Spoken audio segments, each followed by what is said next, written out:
Good day and welcome back to the Vitality Project.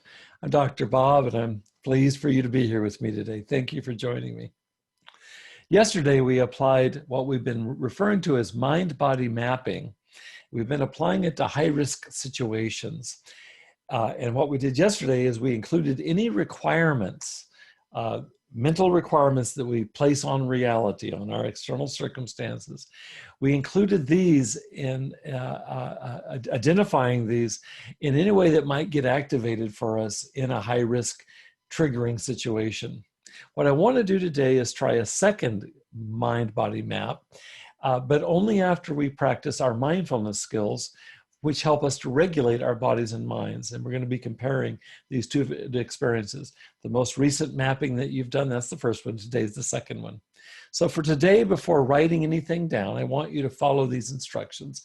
We've used them before now. You may be well familiar with them. And we're going to practice 5 minutes of mindfulness of the breath.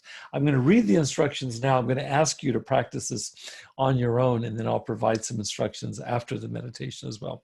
So for the meditation itself, it's simple. It's just basically close your eyes, then begin to slowly breathe in through your nose.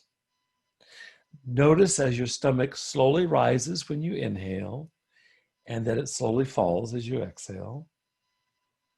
It's normal for other thoughts and sensations to come and go as you're focusing on your breath. But if your mind wanders from the breath, just gently return your attention to this rising and falling that we've identified in your stomach with every one of your breaths. So just bring your attention back to the breath. Do that for 5 minutes.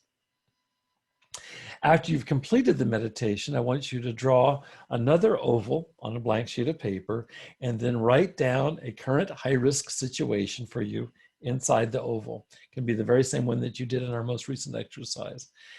This time, outside that oval, having just meditated, I want you to write down the first 4 to 6 thoughts that come to your mind as you reflect on this high-risk situation. And I want you especially to take note of any differences between this second map here today and your previous map. This one has been completed after mindfulness meditation. The first one was completed without the mindfulness meditation. So I want you to notice, for example, today, is your mind relatively cluttered or clear? Is your body relatively tense or relaxed? In this mind-body state that we've encouraged with the mindfulness practice today, how would you feel in this situation and how would you act?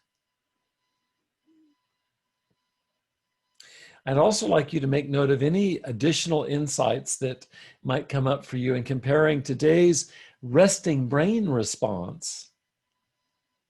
Compare those to the previous exercise that probably was more of a red alert brain response. In both cases, these are responses to a high-risk situation.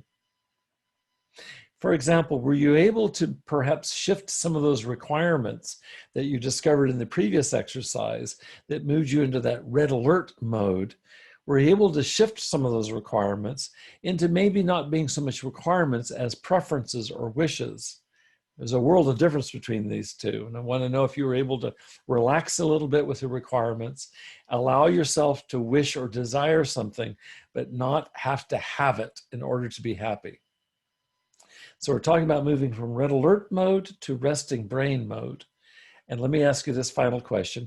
Which mode allows you the most effective coping with this high-risk situation that you've identified based on your experience here today? Let's see what you find. I want to thank you again for joining me here today. Look forward to following up with this with you in our next meeting. Please, between now and then, stay safe, be well, and come back and join me again soon. Take good care.